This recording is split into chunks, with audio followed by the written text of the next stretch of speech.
Una simple excursión por la montaña se convierte en el descubrimiento de un secreto capaz de destruir el mundo. Una chica salió simplemente de excursión, pero encontró algo que nunca debería haber visto. Y ahora ya no hay vuelta atrás para ella. Hoy verán la historia de cómo un frágil mundo se encontró al borde de la destrucción. El aire de la Sierra Corona era distinto.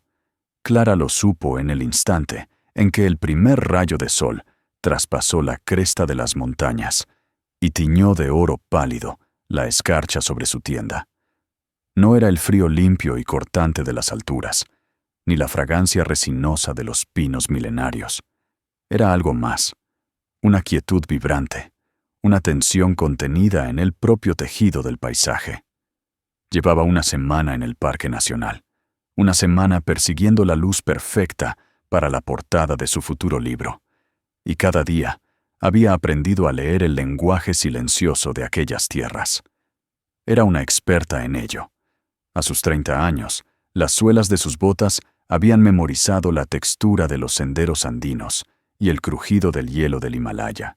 Su blog, Rutas Inexploradas, era una referencia para los amantes del senderismo auténtico, no por sus hazañas, sino por su capacidad para capturar la esencia de los lugares salvajes. Recogió el campamento con la eficiencia metódica que le habían dado años de práctica. Cada objeto tenía su lugar en la mochila. Cada movimiento estaba optimizado para ahorrar energía.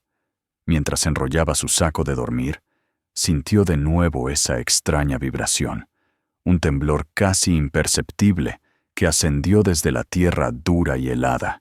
Recorrió sus botas y murió en sus rodillas. Lanzó una mirada a su muñeca.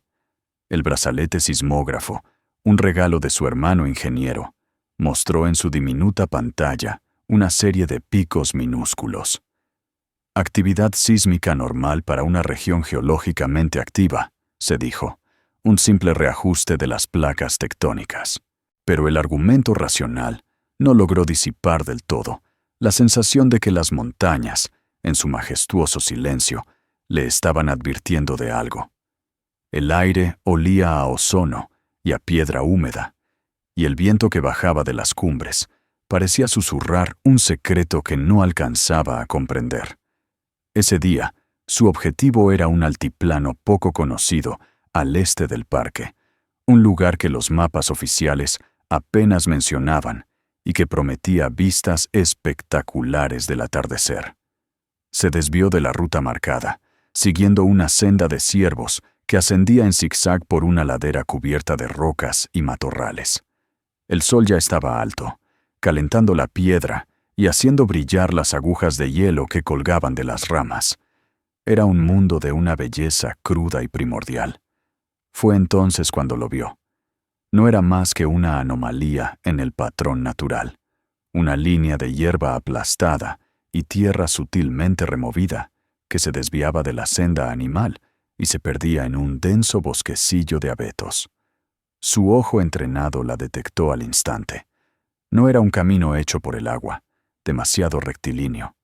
No era de un animal, demasiado deliberado. Aquello era un sendero humano, pero uno hecho con un cuidado extremo para pasar desapercibido, para fundirse con el paisaje. La curiosidad, esa brújula infalible que la había guiado a los lugares más increíbles del planeta, se impuso sobre la cautela. Sacó su cámara, tomó varias fotos de la entrada del sendero como precaución, marcó el punto en su GPS y, conteniendo la respiración, se adentró en lo desconocido. El sendero se volvía más precario a cada paso. Se aferraba a la ladera de la montaña, serpenteando por cornisas estrechas y tramos donde la tierra parecía dispuesta a desprenderse al menor roce. Clara tuvo que recurrir a sus habilidades básicas de escalada, usando las manos para asegurarse, sintiendo la roca fría y rugosa bajo sus dedos. La tensión crecía con cada metro que avanzaba, una mezcla de emoción y un miedo primario que le erizaba la piel. ¿Quién se tomaría tantas molestias para crear un camino tan peligroso y secreto? Y entonces el sendero terminó. Súbitamente, se encontró al borde de un abismo, un tajo colosal que partía la montaña en dos. Cientos de metros más abajo, un río de niebla ocultaba el fondo del cañón, un vacío que parecía tragarse el sonido y la luz. Y suspendida sobre esa nada, como el esqueleto de una criatura prehistórica, se extendía la estructura de un puente. Un puente colgante, imposible, brutalmente funcional. Sus cimientos eran gruesos cables de acero, anclados directamente en la roca, con pernos oxidados, y anclajes que parecían obra de un herrero desesperado. El suelo estaba formado por viejas traviesas de ferrocarril, resecas y agrietadas por el sol y la nieve. Algunas estaban rotas, otras simplemente faltaban, abriendo ventanas mortales al vacío.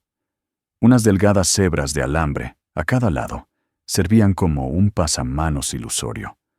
El corazón de Clara latió con fuerza contra sus costillas. Aquello no era solo una imprudencia, era una declaración, un acto de desafío a la naturaleza y a la lógica. Se acercó al borde, sintiendo el vértigo como una mano fría en su nuca. El viento silbaba entre los cables, produciendo una música baja y lúgubre. Pero al otro lado del abismo, casi invisible contra la pared de roca gris, adivinó una mancha más oscura. La entrada a una cueva. La respuesta a su pregunta estaba allí. Tomó una decisión. Dejó la mochila. Sacó solo lo esencial: su cámara y una cuerda corta. Se ató a uno de los anclajes principales, una medida de seguridad más psicológica que real, y puso el pie en la primera traviesa. La madera crujió bajo su peso, un sonido agónico que la niebla pareció devorar. Avanzó. Un paso, luego otro.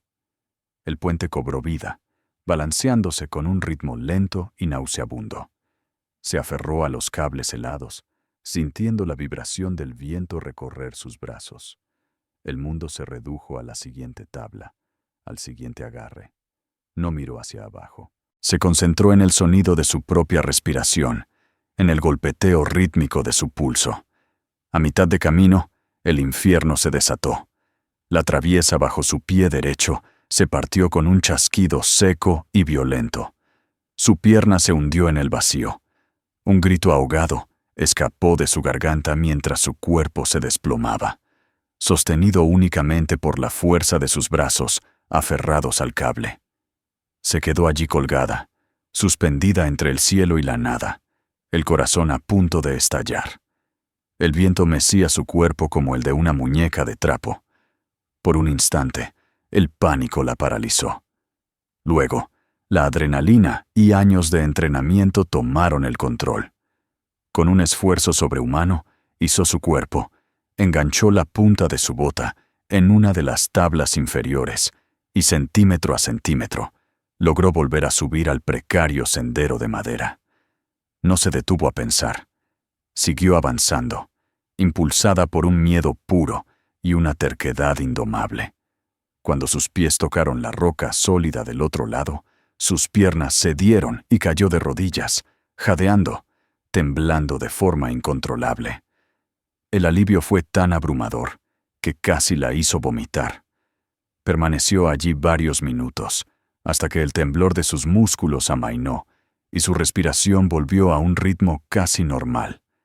Se levantó y caminó hacia la entrada de la cueva. Era más grande de lo que parecía desde la distancia, y la roca alrededor de la abertura mostraba marcas de herramientas. Alguien la había ensanchado. Con el corazón todavía desbocado, encendió la linterna de su frontal y entró. Lo que encontró dentro la dejó sin aliento.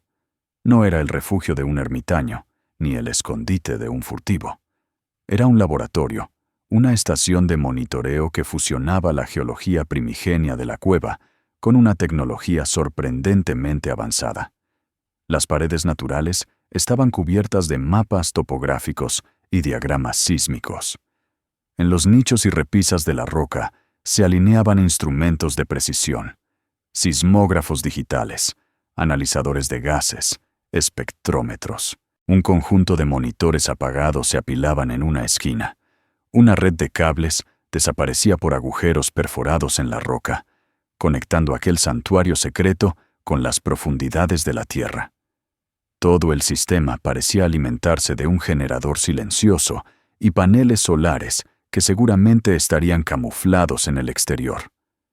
Sobre una gran losa de piedra que servía de mesa, varias pilas de cuadernos de campo descansaban junto a una taza de metal con restos de té frío.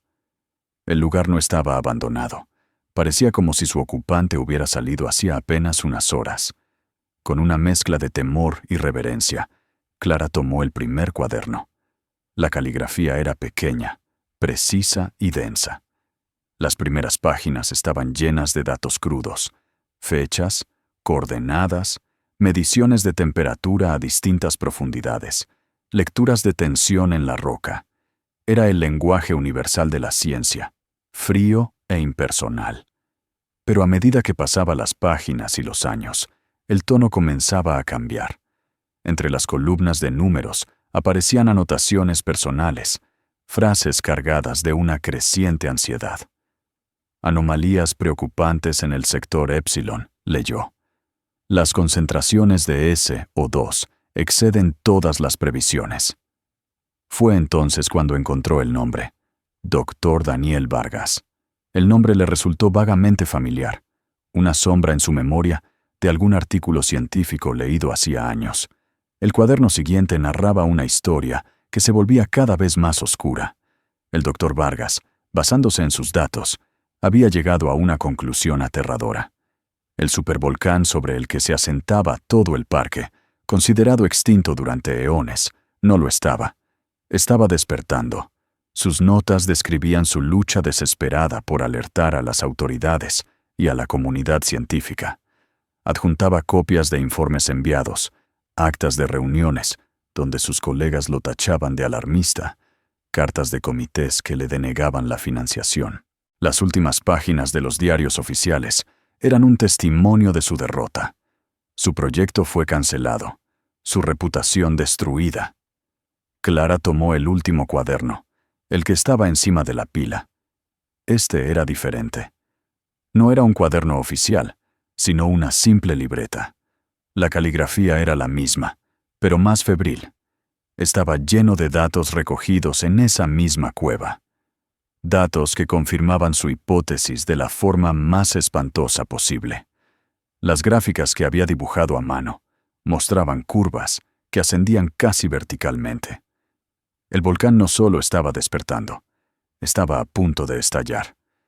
El camino de vuelta fue un descenso a través de un mundo transfigurado. Las mismas rocas que había admirado por la mañana ahora parecían frágiles cáscaras sobre un infierno latente. Cada ráfaga de viento que susurraba entre los pinos ya no era una canción de la naturaleza, sino un lamento, un presagio del cataclismo que se gestaba bajo sus pies. Clara se movía con una urgencia febril, pero cada paso estaba cargado con el peso de su descubrimiento. El puente colgante, al cruzarlo de nuevo, ya no era solo una estructura peligrosa, era un umbral entre la ignorancia y una verdad demasiado terrible para ser asimilada. Al llegar a la seguridad del otro lado, no sintió alivio, solo una soledad abrumadora. El conocimiento que portaba en su mochila y en la memoria de su teléfono era una carga que la aislaba del resto de la humanidad. Llegó a la estación de guardaparques al atardecer. La luz dorada se derramaba sobre el edificio de madera, creando una escena de una paz casi insultante. Dentro, un par de guardias conversaban despreocupadamente junto a una cafetera. Por un instante, Clara sintió la tentación de gritar, de sacudirlos, de obligarlos a ver la fragilidad de su mundo, pero se contuvo. El pánico no serviría de nada, solo la haría parecer una histérica. Necesitaba ser metódica, creíble. Pidió ver al director del parque, Marco Reyes. La hicieron esperar en un pequeño despacho que olía a madera vieja y a papel. Cuando Reyes entró, era exactamente como lo había imaginado. Un hombre de unos 50 años, con un rostro curtido por el sol, pero con los ojos cansados de un burócrata. Le ofreció una sonrisa profesional, pero sus ojos la evaluaron con una cautela inmediata. Clara expuso su historia con un cuidado exquisito. Habló del sendero oculto, del puente ilegal que suponía un riesgo inaceptable para la seguridad, y de la cueva con evidencias de una ocupación prolongada. Omitió deliberadamente cualquier mención al volcán, a los sismógrafos o a Daniel Vargas. Quería que su informe fuera tratado como un problema de seguridad del parque, algo tangible y que requería una acción inmediata. Mientras hablaba, observaba a Reyes. No mostró sorpresa, ni siquiera la indignación que cabría esperar ante una violación tan flagrante de las normas del parque. En su lugar, su rostro se tensó, y una sombra de profunda contrariedad cruzó por sus facciones. Sus dedos, que hasta entonces habían reposado sobre la mesa, comenzaron a tamborilear nerviosamente. «Entiendo», dijo finalmente, su voz un poco más grave que antes. «Esto es muy irregular. Agradezco que nos lo haya comunicado, señorita». «Clara», completó ella. «Clara. Me aseguraré de que un equipo investigue la zona mañana a primera hora. Por supuesto, le pido la máxima discreción. No queremos alarmar a los visitantes innecesariamente». Luego, con una naturalidad que a Clara le heló la sangre, añadió: «Para mi informe, necesitaré cualquier fotografía o vídeo que haya tomado. Es el procedimiento estándar». Clara sintió una punzada de desconfianza, pero no tenía otra opción. Transfirió las fotos del puente y la entrada de la cueva a un dispositivo que Reyes le ofreció. Por supuesto, no entregó las imágenes de los cuadernos de Vargas. Al despedirse, el director le estrechó la mano. Su piel estaba fría y húmeda. «Gracias de nuevo por su cooperación. Nos pondremos en contacto con usted si necesitamos algo más». La sonrisa no le llegó a los ojos. A la mañana siguiente, el teléfono de su habitación de hotel sonó. Era una voz femenina, amable y anónima, que le informaba de que, como parte del seguimiento de su informe, unos representantes de una comisión federal querían hablar con ella. Le pidieron, con una cortesía que no admitía réplica, que no abandonara el hotel. Media hora más tarde, 2 todoterrenos negros y sin distintivos se detuvieron frente al modesto establecimiento. De uno de ellos bajó una mujer. Su traje de chaqueta era impecable, su peinado perfecto y su sonrisa radiante. Pero sus ojos, de un azul gélido, la analizaron con la precisión de un escáner. «Señorita Clara, soy Sara», dijo, extendiendo una mano que parecía esculpida en mármol. «Gracias por su tiempo. ¿Podemos pasar?» La conversación tuvo lugar en la pequeña sala de estar de su habitación.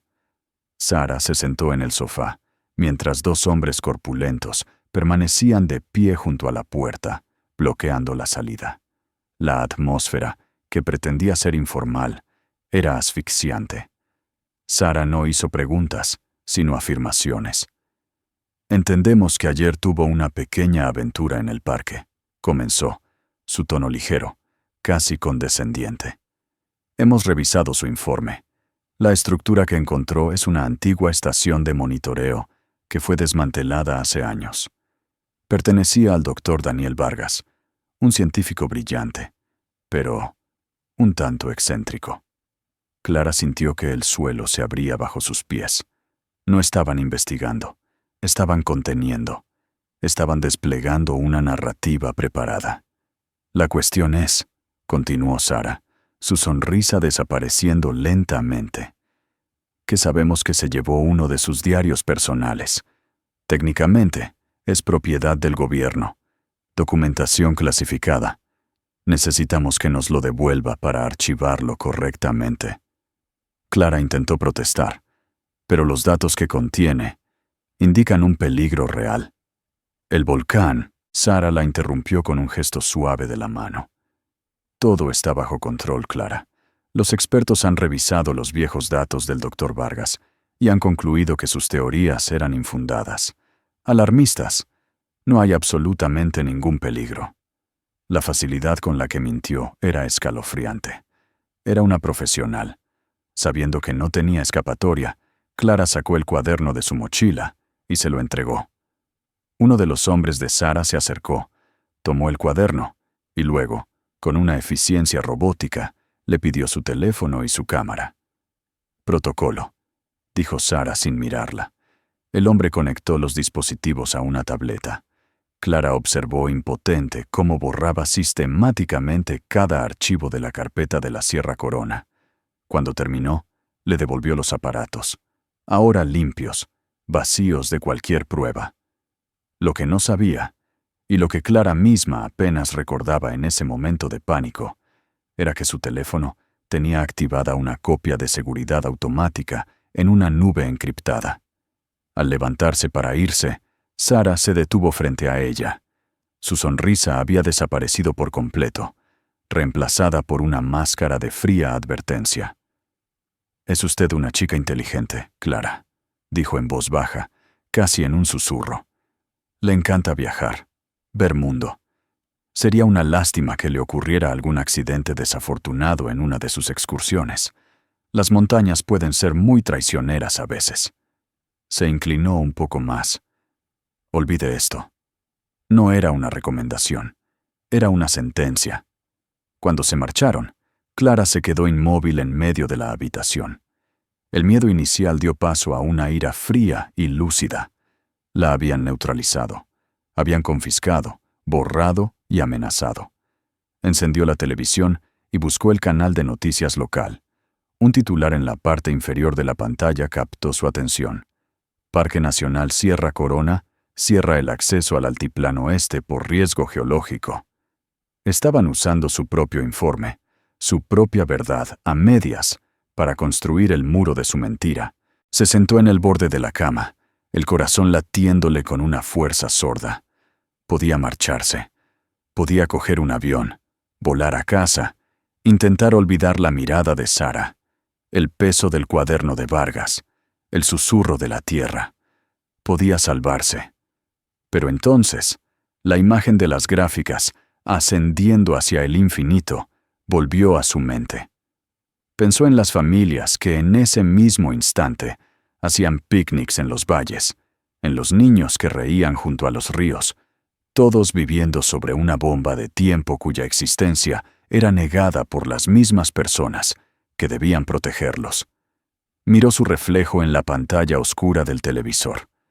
La mujer que le devolvía la mirada ya no era una simple turista, era un testigo, y el silencio ya no era una opción. El miedo seguía ahí, un nudo helado en su estómago, pero ahora estaba envuelto en una capa de determinación dura como el diamante. Si el sistema no iba a escuchar, tendría que encontrar la forma de gritar tan fuerte que el mundo entero se viera obligado a girar la cabeza. Recordó los mapas de Vargas, las menciones a otros puntos de monitoreo, a relés de datos ocultos. Su plan tomó forma, desesperado, casi suicida, pero era el único que tenía. Esa noche, mientras el pequeño pueblo dormía bajo un cielo indiferente, Clara preparó su mochila. La aventura había terminado. La verdadera misión estaba a punto de comenzar. La noche envolvía el parque en un manto de tinta y silencio, un silencio que Clara sabía que era una farsa. Bajo la quietud aparente, la tierra seguía su febril monólogo. Se movió con la agilidad de una sombra, una experta en su propio terreno, muy lejos de ser la turista que Sara había intentado intimidar.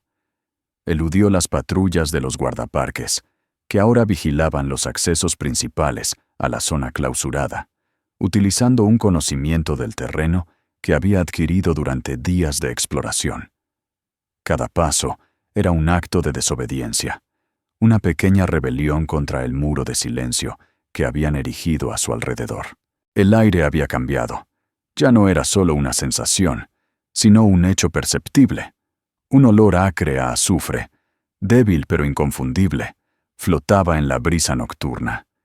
Y la vibración bajo sus pies ya no era intermitente. Era un zumbido constante, de baja frecuencia, como el ronroneo de una bestia colosal, despertando de un sueño de milenios. Al llegar de nuevo al puente, la luz de su linterna frontal reveló algo que le heló la sangre. Alguien había estado allí, recientemente. Las cuerdas de uno de los anclajes principales habían sido reforzadas con nudos nuevos, y una de las traviesas más dañadas había sido torpemente reemplazada por una tabla de madera nueva. Era un trabajo apresurado, desesperado. Solo podía haber sido obra de Vargas. Estaba vivo y seguía luchando. Cruzó el puente con una determinación sombría. El abismo a sus pies ya no le infundía miedo, sino una extraña sensación de familiaridad. La cueva la recibió con el mismo silencio de la primera vez, pero ahora el desorden era evidente. Alguien había revuelto los papeles y los equipos. Sobre la mesa de piedra encontró lo que buscaba. Varias hojas arrancadas de un bloc de notas. La caligrafía era la de Vargas, pero ahora los trazos eran casi ilegibles, frenéticos. Eran cálculos, diagramas y anotaciones sueltas que componían un mosaico de pánico y urgencia. La presión está aumentando exponencialmente, leyó. La cámara magmática ha fracturado el sello de roca. La erupción no es cuestión de días, sino de horas. Y debajo, un tosco mapa dibujado a mano con 3 cruces marcadas en distintos puntos del cañón. Los relés, la única esperanza, transmiten encriptados a un servidor externo. Debo llegar a ellos antes de que lo hagan. Ellos. Clara sintió un escalofrío. La carrera ya había comenzado. Se guardó las notas y, sin perder un segundo, se dispuso a seguir el mapa de Vargas. La primera cruz estaba marcada en una grieta en la pared vertical del cañón, a unos 100 metros por debajo del nivel de la cueva. Era una locura, pero no tenía otra opción. Montó un sistema de rappel con la cuerda que había traído, anclándola a una protuberancia de roca sólida. El descenso fue una danza con la muerte. La pared del cañón vibraba, y pequeñas piedras se desprendían constantemente a su alrededor. La luz de su linterna cortaba la oscuridad, revelando una caída vertiginosa. Encontró el primer relé exactamente donde Vargas lo había indicado. Una pequeña caja metálica encajada en una fisura, casi invisible. Conectó su tableta modificada, el decodificador que su hermano le había diseñado para sus expediciones. La pantalla cobró vida, mostrando una avalancha de datos. Las gráficas de presión, temperatura y actividad sísmica eran líneas casi verticales. Era una imagen del apocalipsis en tiempo real. Descargó los datos encriptados y continuó su descenso. El segundo relé estaba en una cornisa aún más expuesta. Para llegar a él, tuvo que balancearse sobre el abismo. Justo cuando sus dedos rozaban la caja metálica, un temblor más violento que los anteriores sacudió la montaña. Un trozo de roca del tamaño de un puño se desprendió de arriba y golpeó su casco con fuerza. El impacto la dejó sin aire y casi le hizo perder el agarre. Se quedó colgando, el corazón martilleándole en la garganta, el eco del golpe resonando en su cráneo. Se sobrepuso al dolor y al mareo. Se impulsó hacia la cornisa y logró conectar el dispositivo. Este medía la composición de los gases. Los niveles de dióxido de azufre y sulfuro de hidrógeno estaban fuera de toda escala. Era el aliento del infierno, ascendiendo desde las entrañas de la tierra.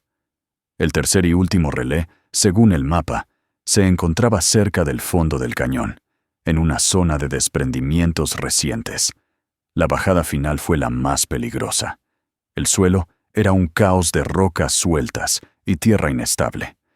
Cada paso era un riesgo calculado. Los temblores eran ahora sacudidas violentas y constantes. Se movía a 4 patas, casi arrastrándose, guiada por el débil parpadeo de una luz LED que emergía de entre las rocas. Lo encontró medio enterrado bajo una losa de piedra. Con las manos desnudas, apartó la tierra y las rocas hasta liberarlo. Era el nodo sísmico principal. Mientras conectaba su tableta, La pantalla se iluminó con advertencias en rojo intermitente. Fallo estructural inminente. Riesgo de erupción explosiva. Evacuación inmediata. No era una predicción, era una certeza. La cuenta atrás había terminado. Justo cuando la barra de descarga de datos llegaba al 100%, una sombra se cernió sobre ella. Se giró bruscamente, el corazón en un puño. De detrás de una roca colosal surgió una figura. Era un hombre, o lo que quedaba de él. Estaba demacrado, cubierto de polvo y sangre seca. Su ropa estaba hecha jirones, y una de sus piernas cojeaba visiblemente. En sus ojos, hundidos en un rostro consumido por la fatiga y la desesperación, ardía una llama de inteligencia febril. Sostenía un martillo de geólogo como si fuera un arma. Era Daniel Vargas. Al verla, sus ojos se entrecerraron con suspicacia y furia. Pensó que era uno de ellos, uno de los secuaces de Sara que venían a silenciarlo para siempre. Se abalanzó hacia ella, levantando el martillo con sus últimas fuerzas. «Doctor Vargas, no», gritó Clara, levantando su tableta como un escudo. «Estoy de su lado, he venido a ayudarle». Vargas se detuvo a un palmo de ella, desconcertado. Su mirada cayó sobre la pantalla del dispositivo. Vio sus propias gráficas, sus propios datos, la prueba irrefutable de la catástrofe que él había predicho. El martillo cayó de su mano con un ruido sordo. La tensión que lo había mantenido en pie pareció abandonarlo de golpe y se tambaleó. «Usted», susurró con voz ronca, rota. «¿Cómo?» «Leí sus cuadernos», dijo Clara, acercándose lentamente. «Le creo». Por primera vez en lo que parecieron años, una emoción distinta al miedo o la ira cruzó el rostro del científico. Era una mezcla de incredulidad y un alivio tan profundo que casi lo hizo llorar. Entonces, «No estaba solo», murmuró, como si hablara consigo mismo. Apenas tuvieron tiempo para más. Un haz de luz cegadora barrió el fondo del cañón, atrapándolos. El zumbido de un helicóptero descendiendo llenó el aire, y de las sombras, desde arriba y desde los lados, surgieron figuras oscuras, hombres vestidos de negro, armados, descendiendo por cuerdas con una eficiencia militar. Sara apareció en un saliente de roca justo encima de ellos, su figura recortada contra la luz del helicóptero. Su sonrisa había desaparecido, reemplazada por una expresión de fría satisfacción. «Juego terminado, doctor». Su voz resonó a través de un megáfono, metálica y desprovista de emoción. «Y usted, señorita, cometió un grave error al volver. Estaban rodeados, atrapados en el fondo del cañón, en la garganta misma del monstruo que estaba a punto de despertar, con la única esperanza de la humanidad en una tableta y la única persona que podía usarla al borde del colapso. La trampa se había cerrado. La voz de Sara, amplificada y metálica, resonó en el cañón como la sentencia de un juez implacable. Los hombres de negro convergían hacia ellos, un círculo de sombras que se estrechaba inexorablemente. Clara se interpuso entre ellos y un Vargas que parecía a punto de desplomarse, su cuerpo temblando por la fatiga y la conmoción. La tableta, con su carga de verdad incandescente, pesaba en su mano como si estuviera hecha de plomo.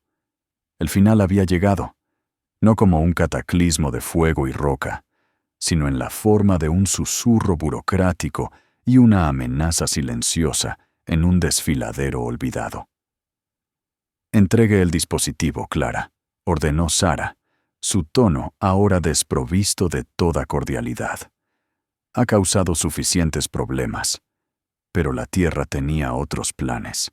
En el instante en que uno de los agentes extendió la mano para arrebatarle la tableta, un estruendo surgió de las profundidades, un sonido gutural, tectónico, que no se oyó con los oídos, sino que se sintió en los huesos, en los dientes, en el alma. No fue un temblor, fue una convulsión. La pared del cañón sobre la que se encontraban Sara y varios de sus hombres, se combó hacia afuera, como si la golpeara un puño invisible desde el interior de la montaña. El pánico se apoderó de los rostros de los agentes, reemplazando su fría profesionalidad por un terror primordial. Un grito ahogado escapó de la garganta de Sarah, mientras la cornisa bajo sus pies se desintegraba. Por un instante, su figura perfectamente compuesta quedó suspendida en el aire, sus ojos desorbitados por la incredulidad, antes de que la gravedad la reclamara. Ella y sus hombres desaparecieron en la oscuridad del abismo, tragados por una luz de rocas y polvo. La justicia no había venido de la mano del hombre, sino de la propia tierra que habían intentado silenciar. El suelo bajo los pies de Clara y Vargas se inclinó violentamente. El caos era absoluto. Rocas del tamaño de coches caían desde las alturas, destrozándose contra el fondo del cañón con un estruendo ensordecedor. Clara reaccionó por puro instinto. Agarró a Vargas, cuyo cuerpo se había quedado inerte por el shock, y tiró de él con la fuerza de la desesperación. Vio un único refugio posible, una enorme losa de granito que se había desprendido hacía siglos y ahora yacía en ángulo, formando una pequeña cavidad debajo. Se arrastraron hasta ese precario santuario, justo cuando la pared opuesta del cañón se derrumbaba en una cascada de destrucción. El aire se llenó de un polvo tan denso que ahogaba y cegaba. Se acurrucaron juntos en la oscuridad, protegiéndose la cabeza con los brazos, mientras el mundo a su alrededor se desgarraba en una sinfonía de caos geológico. El estruendo era tan intenso que parecía haber anulado todos los demás sentidos. Y entonces, tan súbitamente como había comenzado, el movimiento cesó. El silencio que siguió fue más aterrador que el ruido. Era un silencio denso, preñado de una energía expectante. El aire estaba cargado de electricidad estática. Lentamente, se atrevieron a mirar fuera de su refugio. La visión que los recibió era dantesca, una escena arrancada de una pesadilla primordial. El cañón había cambiado por completo. Donde antes había un desfiladero, ahora se abría una herida inmensa en la tierra. Y desde el fondo de esa herida, desde una fisura que brillaba con un resplandor anaranjado, surgió el primer aliento del monstruo. Con un rugido que pareció hacer vibrar el propio tejido del espacio-tiempo, una columna colosal de humo negro, ceniza y vapor, se elevó hacia el cielo nocturno. No era humo ordinario, era una entidad viva, hirviente, que ascendía a una velocidad increíble, oscureciendo las estrellas. Y en su interior, relámpagos volcánicos, descargas de un púrpura enfermizo, iluminaban la escena desde dentro, revelando la furia contenida en el corazón del planeta. Clara se quedó sin aliento. El miedo se había transformado en un asombro sobrecogedor. Estaba presenciando el nacimiento de un volcán, un evento de una magnificencia tan terrible que trascendía la comprensión humana. Miró a Vargas. El científico no apartaba la vista de la columna eruptiva. En su rostro ya no había pánico ni desesperación. Había una calma extraña, la paz trágica de un Cassandra cuya profecía, ignorada y ridiculizada, se cumplía finalmente ante sus ojos, de la forma más espectacular y devastadora posible. Sus hombros, antes encorvados por el peso de la derrota, ahora parecían relajados, como si una carga insoportable le hubiera sido finalmente arrebatada. Se giró lentamente hacia Clara y, en un gesto de una ternura inesperada, posó su mano sobre el hombro de ella. Fue un agradecimiento silencioso, un reconocimiento de que, en el fin del mundo, no había estado solo. La realidad golpeó a Clara con la fuerza de una bofetada. La belleza terrible del espectáculo no podía ocultar la verdad. Aquello era una sentencia de muerte para los valles de abajo. Sacó su teléfono satelital de un bolsillo interior de su chaqueta. La pantalla parpadeaba, afectada por la intensa interferencia electromagnética, pero seguía funcionando. Las posibilidades eran casi nulas. ¿Qué podían hacer? ¿Evacuar a millones de personas en cuestión de minutos? Pero no hacer nada era impensable. Era su último deber, su último acto de desafío. Con los dedos entumecidos por el frío y la tensión, marcó el número de emergencia internacional. El sonido de los tonos de llamada parecía ridículamente normal en medio del apocalipsis. 1 segundo, 2, 3, una eternidad. Finalmente, una voz respondió, lejana, distorsionada por la estática, un operador en algún lugar seguro y cálido del mundo. Servicio 911. ¿Cuál es su emergencia? En el preciso instante en que Clara abrió la boca para responder, la segunda fase de la erupción comenzó. Un pulso de energía, visible incluso a simple vista, emanó del cráter. La tierra fue sacudida por un impacto de una violencia inconcebible, un golpe que no se propagó por la superficie, sino que pareció sacudir el planeta entero hasta su núcleo. «Volcán», logró gritar Clara, su voz un hilo de sonido en medio del estruendo ensordecedor. «Sierra Corona, no es un simulacro». La línea murió. La pantalla del teléfono se volvió negra, frita por la descarga electromagnética. El dispositivo, su última conexión con el mundo que conocían, cayó de su mano y se perdió entre las rocas. El silencio volvió a caer, pero esta vez era diferente. Era el silencio del fin. Clara y Vargas se levantaron, dos figuras diminutas en un paisaje transformado. El cielo ya no existía. En su lugar, una cúpula de ceniza negra se expandía, borrando las estrellas. Y de esa cúpula comenzaron a caer los primeros proyectiles. Rocas incandescentes que trazaban arcos de fuego en la oscuridad. No dijeron nada. No había nada que decir. Se quedaron allí, de pie, uno al lado del otro, mientras el resplandor del cráter iluminaba sus rostros. Habían perdido la carrera contra el tiempo. Habían fracasado en su intento de salvar un mundo que no quería ser salvado. Pero en sus últimos momentos no estaban solos. Eran testigos, y se enfrentaron al amanecer de una nueva y terrible era, no con miedo, sino con la extraña paz de aquellos que habían luchado por la verdad hasta el último aliento. La cámara se aleja, mostrando la insignificancia de sus figuras contra la escala titánica de la furia de la naturaleza, mientras el mundo que una vez conocieron era consumido por el fuego y la oscuridad. Espero que hayas disfrutado de esta historia, tanto como yo, al crearla para ti. Tu apoyo es fundamental para seguir trayendo contenido de calidad. Por eso, te invito a suscribirte al canal y a activar la campanita. Si este video te ha aportado algo, la mejor forma de agradecérmelo es dándole a like y compartiéndolo con tus amigos. Echa un vistazo a mis otros trabajos aquí. Muchas gracias por estar ahí.